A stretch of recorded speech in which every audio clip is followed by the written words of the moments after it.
Well, thanks for joining us this rainy Friday evening. If you're here in Lagos, Nigeria, I'm Teniola Shubowale. Well, speaking of the weather, we kick off reporting on global weather with the damage, destruction and death from the floods raging through Western Germany still. The death toll is said to have surpassed 90 and is likely to rise. Authorities say while hundreds of people are still missing, hundreds more have been evacuated in the Netherlands over rising floodwaters. Just a while ago, Belgium confirmed over 20 deaths related to the floods, while Germany's president has called for a more determined climate action to change the situation. Well, here's more on this report.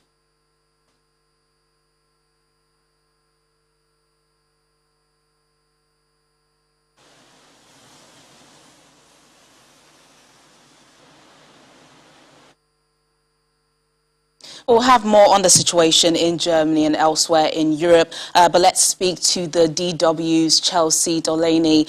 She joins us now from Berlin. Chelsea, thank you for joining us on the program. You know, we've seen the videos through the week and videos and pictures of devastation in Germany. Just tell us more about the situation there. Well, what we've heard from officials is that the worst of the rain does seem to be over. So today, in parts of these areas that have been hit very hard, particularly in the northwest of Germany, a lot of this water is starting to abate. But that really is just giving us a clear idea of how extensive this devastation really is. Houses have collapsed, cars have just been swept away, railroads as well. Parts of them have been taken away by the floods. Right now, the authorities are estimating 80 people dead, but there are still thousands of people who are missing and that authorities are not able to get in contact with because cell phone networks have been downed by the flooding as well. Many people are likely not going to be returning to their homes in the coming days as well. There is an ongoing concern that some of the dams in Western Germany could break as well. That would obviously add more pain to what is already a very catastrophic situation here in Germany. I know the German Chancellor is away in the United States and she has promised, money for the climate efforts, for the recovery efforts. Are those recovery efforts still ongoing at the moment? They are, and I think you can say they're really just getting underway. It will take days, weeks to really assess the loss of life here and how really widespread and costly this damage is going to be. The German military has deployed about 850 soldiers. Many people still need to be rescued from their homes. Many places are still evacuated. But it will take a very, very long time to really understand how devastating this was. Infrastructure will need to be rebuilt. Many people will need to rebuild their homes. So that we haven't heard a full estimate of what the cost and timeline for this is, but it likely will be in the billions of euros. We've already heard from officials here, the finance minister, for example, as well as other politicians, that they are working already on getting some funding to people in areas that need it right now. And Chelsea, just before I let you go, German politicians have cited climate change as a factor here. What kind of role has that played in this tragic event? So scientists are, of course, always a little bit wary about directly linking these extreme weather events to global warming. What they do say is that as the Earth warms, it becomes more likely that we will see extreme events like this because warmer weather holds more water, so that does lead to more heavy rainfalls like this. Politicians are already making this link, though. We heard from Armin Laschet, who is the state minister of one of the hardest hit areas here in Germany, as well as in the running to succeed Chancellor Merkel in the fall. He said, "We will be faced with events over and over like this, and that means we need to speed up climate protection." So I think a lot of politicians here in Germany, as well as in Belgium, the Netherlands, which are also getting hit by this flooding, will use this as an opportunity to really stress the need for more climate change protection. All right then, Chelsea, thank you so much for bringing us up to speed. Well, although Germany has been the worst affected, flooding is also being experienced in the Netherlands, Belgium, and other parts of Europe. Well, let's take a look at the situation. Shocking images of the devastation in Germany and Belgium show entire villages damaged, with cars wedged in between collapsed buildings and debris. France, Netherlands, and Luxembourg have also been affected by the extreme rainfall, but Germany has been worst hit, with at least 103 people killed across 2 western states. In the hard-hit district of Ahrweiler, in the state of Rhineland-Palatinate, authorities say 1,300 people remain unaccounted for. Some 15,000 people, soldiers and emergency service workers, have been deployed in Germany to help with the search and rescue.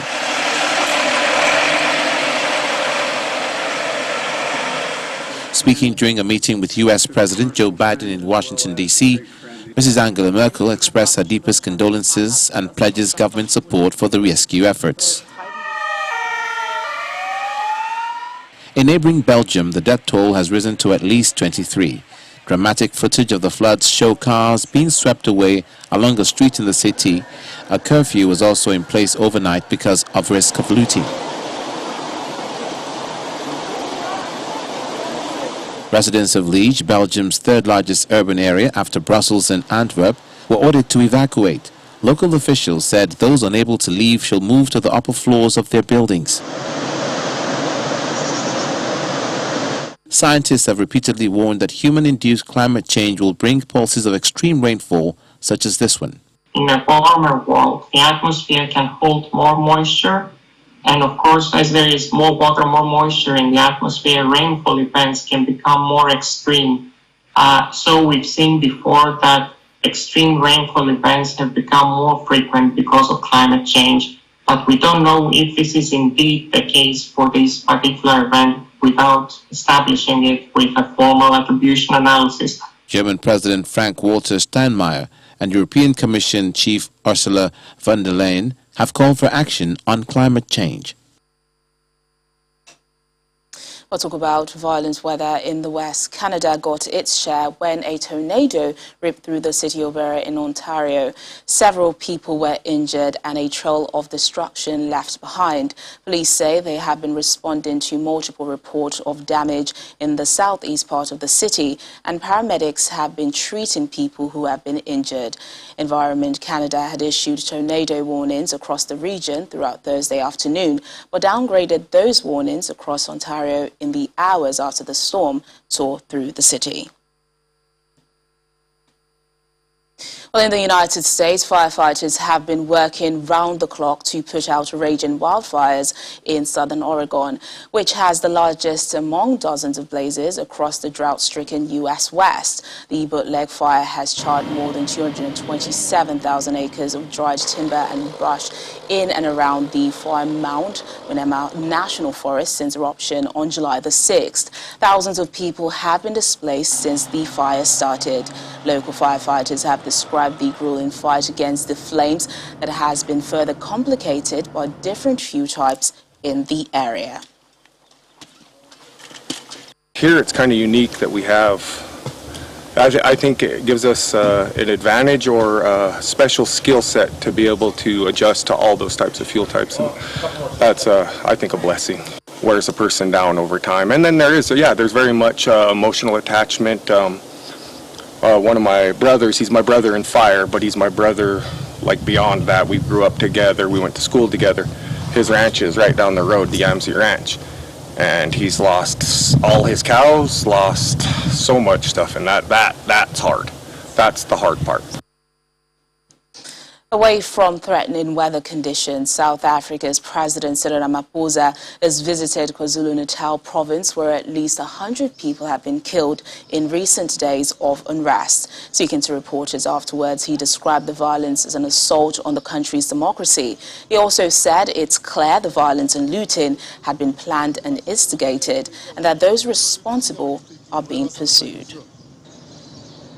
This is not what we want to see in our country, and obviously we are going to have to re-examine everything that we do in defense of our people, in defense of the assets of the country. But right now, I'd like to say that we are rolling out our security forces. 25,000 soldiers are now being rolled out, and in a short space of time they will have flooded the entire province and other provinces such as Gauteng as well. So this is most unfortunate where we are. CNN? Yes, ordinary citizens have felt that they need to defend their areas, to defend their assets, and we welcome the fact that ordinary citizens are working together with the security forces, are standing up not only to defend their own assets, but they're also defending our democracy, because they can see that this is an assault on the democratic situation that we have in our country. So they are standing up, and we applaud that our people themselves see that there is a lot at stake, and the instigators want to spread instability in the country, and we don't know what their full and true intentions are.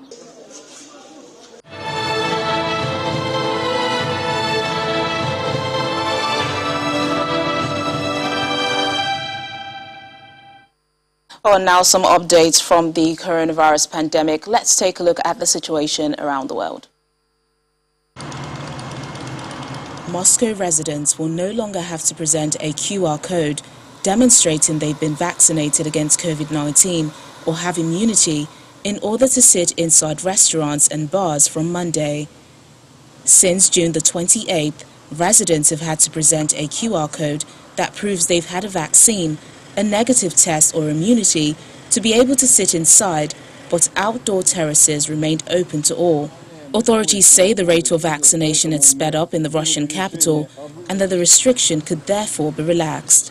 Late yesterday, when 2 additional cases were over in Australia, officials have urged people to obey lockdown measures that cover around 40% of the country's population as an outbreak of the highly contagious COVID-19 Delta variant picked up pace today. Victoria reported 6 new cases over the past 24 hours, the first day of their 5-day snap lockdown, bringing the total cases in the state under the current outbreak to 24. In neighbouring New South Wales, officials recorded 97 new locally acquired cases. Israel is considering stricter health restrictions to combat an increase in infections as the Delta variant spreads. The plans will need to be approved by the parliament. Israel's Prime Minister's office says new plans would allow only vaccinated individuals or those who have recovered from the virus to take part in indoor events of more than 100 people. Masks will have to be worn except while eating or drinking. Over in Asia, South Korea's Prime Minister says the country may have to impose stricter restrictions on private gatherings as health authorities reported 1,536 new cases of the virus. The more contagious Delta variant has led to a 4th wave of infections among the unvaccinated. Cubans are calling on the government and protesters to engage in dialogue to prevent a worsening of the country's political crisis. The government has blamed the recent protests, which began on Sunday, on the United States, saying it was financed counter-revolutionaries manipulated the frustration with an economic crisis largely caused by decades-old U.S. trade embargo. Cuba's President Miguel Diaz-Canel says the United States, not Cuba, is a failed state. In reaction to comments made the previous day by U.S. President Joe Biden in the wake of unprecedented protests on the island. And over in New Zealand, where farmers have been driving their tractors into cities to protest demanding the government loosen its environmental policies and climate regulations, which they say is hurting their businesses. Nationwide demonstrations called Howl of a Protest saw protesters flood busy motorways with tractors, pickup trucks known locally as UTs, and other farm vehicles, causing traffic jams in major cities, including Auckland. Many residents showed solidarity with the farmers by holding placards as the vehicles drove past on the streets.